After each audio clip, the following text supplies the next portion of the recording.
This is a Sports Catastrophe production. Hey there, how there, ho there, it's Jeff Cutter Diamond welcoming you to another Sports Catastrophe birthday boy.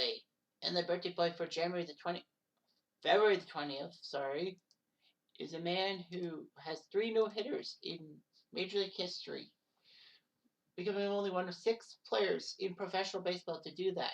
The others are Sandy Koufax, Bob Feller, Larry Cochran, Nolan Ryan, and Cy Young.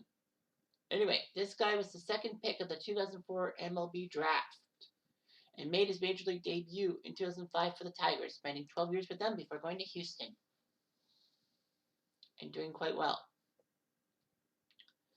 So he's now 39 years old, over 226 wins in his major league career. His name, Justin Verlander. So Justin Verlander went to Old Dominion University and played there for 3 years, doing quite well as the all-time strikeout leader of the Colonial Athletic Association. And then he was picked second in the 2004 MLB draft after Matt Bush of the Padres. But of course, the Padres would live to regret it, as Matt Bush would become a thug and go to jail for a while. Anyway, in the minor leagues, he made his professional debut in 2005 playing for the Single-A Lakeland Tigers and the Double-A Erie Seawolves. Verlander would start 2 games for the Tigers in July.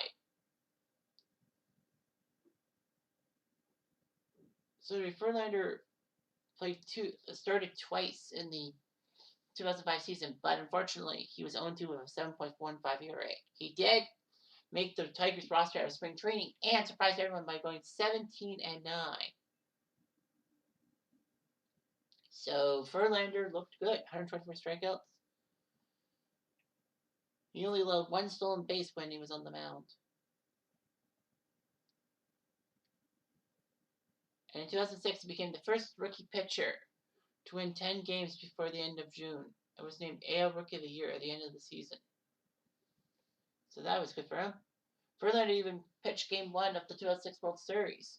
He was up against Anthony Reyes of the Cardinals. It was the first time that 2 rookies faced off to start a World Series, though the Cardinals were winning 5 games.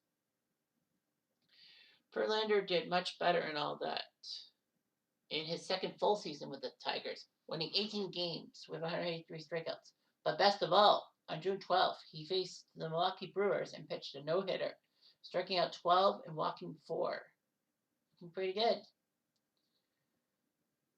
Verlander did not do well in 2008. He stumbled out of the gate. He was 11-17.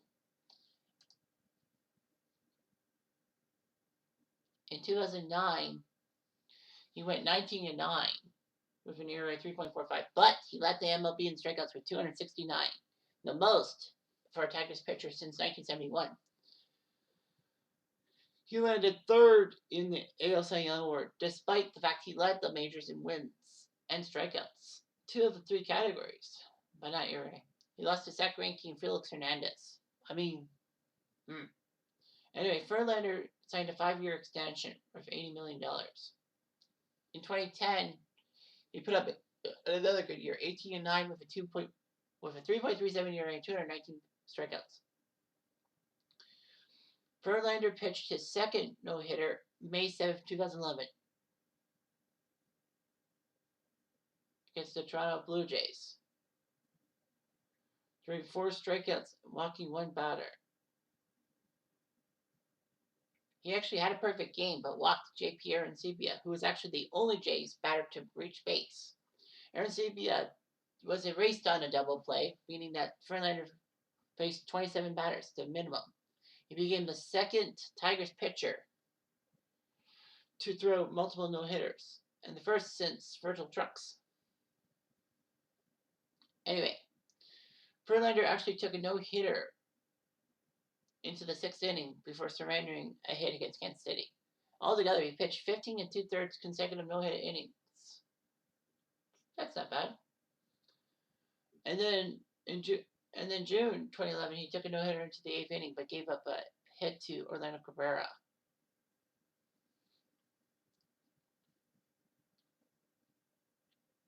Again, he took a no-hitter into the 8th inning, July 31st against the Angels, but gave up a single. So he freaking had flirted with no-hitters a lot. August 27th, he became the first Tiger since Bill Gullickson to win 20 games for the Tigers, and the first since Curt Schilling in 2002. Well, to reach 20 before the end of August. Verlander won the Triple Crown of pitching. He led the AL in wins, strikeouts, and ERA. Wins 24, strikeouts 250, and ERA 2.4. Clayton Kershaw led the NL in all those categories too, like in the NL, wins, strikeouts, and ERA, making it the first time since 1924 a Triple Crown pitcher was in both leagues. Verlander won the Cy Young. Won the Cy Young in 2011, needless to say. Not only that, he actually won the MVP, which was shocking. He was the first pitcher to win an AL MVP since Dennis Eckersley in 1992, which was kind of strange how a relief pitcher, a closer, would be named MVP, and then he chokes in the playoffs against the Blue Jays. Anyway, not Verlander, Eckersley. Verlander was the first starter since Roger Clemens in 1986 to do so, and only the fourth Tiger starter to do it in history. Denny McLain, Hal Newhouser, and Willie Hernandez did the feat. Willie Hernandez, wow. Verlander unanimously won the Cy Young Award, and the AL MVP was close. Jacoby Ellsbury was chasing him. And with that Cy Young and MVP, he actually became the second pitcher in history to do so, winning rookie Cy Young and MVP in his career. Don Newcomb, the other guy. Of course, it was harder because back in the 50s, there was only one Cy Young award for the two leagues. Verlander was named cover athlete of MLB 2K12, which I purchased a while ago for the PS2, but now I'll have to move it to PS3. So I'll have to make a mental note to try to get that game. Because I like the MLB 2K, because I used to be a star for Houston. Well, batting and all that. Anyhow, Verlander almost no-hit the Pirates in 2012, but gave up a one-out single.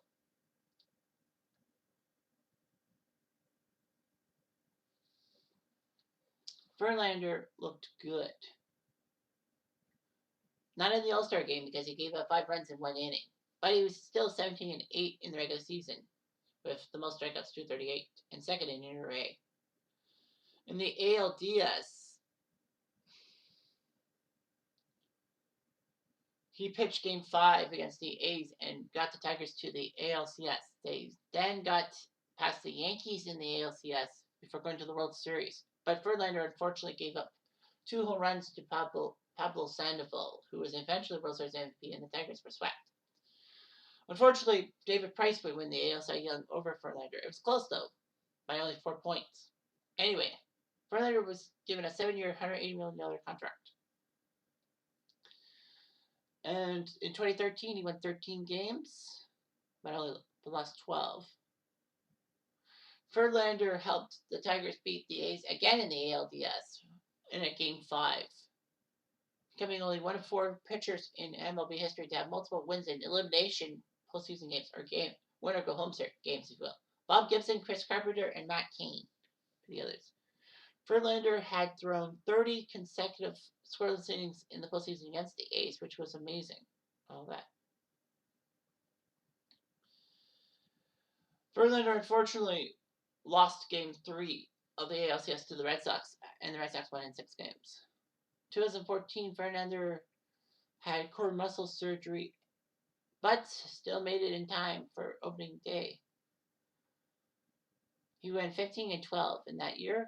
2015, he had to start on the DL because of right triceps strain.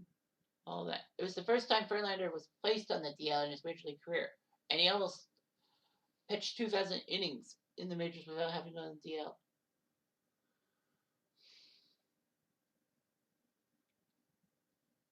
Verlander unfortunately ended up being 5-8. He dipped off. However, in 2016, he rebounded with a 16-win season, 254 strikeouts. 4th time he led the American League in that category.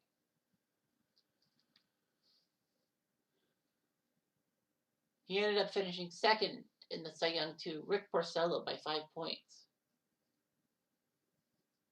I don't know how Porcello won.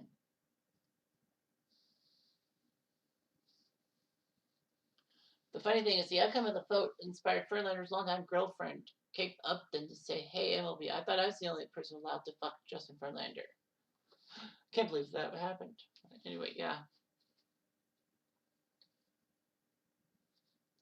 So after a decent time in 2017, the Tigers traded Verlander to Houston at the trade deadline for prospects. Verlander won his Astros debut and helped the Astros clinch the AL West. Verlander won 15 games in that 2017 season. He did help the Astros get to the World Series against the Dodgers. Verlander was named ALCS MVP 2017. He had a chance to win Game 6 of the World Series against the Dodgers and give the Astros their first trophy, but he failed. However, the Astros did win the next night, so no big deal.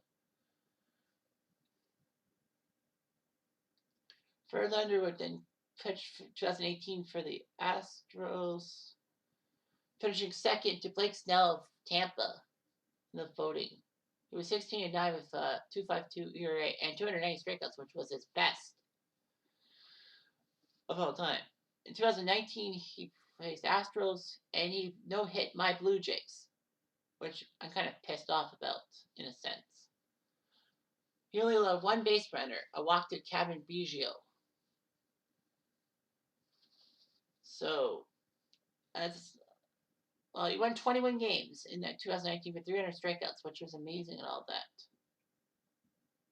And he did win the Cy Young, thankfully enough.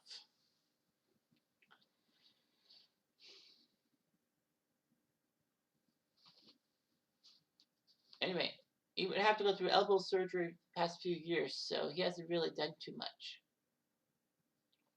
since being injured. Anyway, he's known for his charity work for Hurricane Harvey. All that. Verlander started dating Kate Upton in 2014, and they got engaged and all that. Unfortunately, there were iCloud leaks of celebrity photos, and Verlander and Upton's nude photos were out to the world. So, Verlander married Kate Upton, and they have a daughter, Genevieve. So, Verlander has done pretty well for himself. ALCS MVP in 2017, AL MVP in 2011, two-time Cy Young winner 2011 and 2019.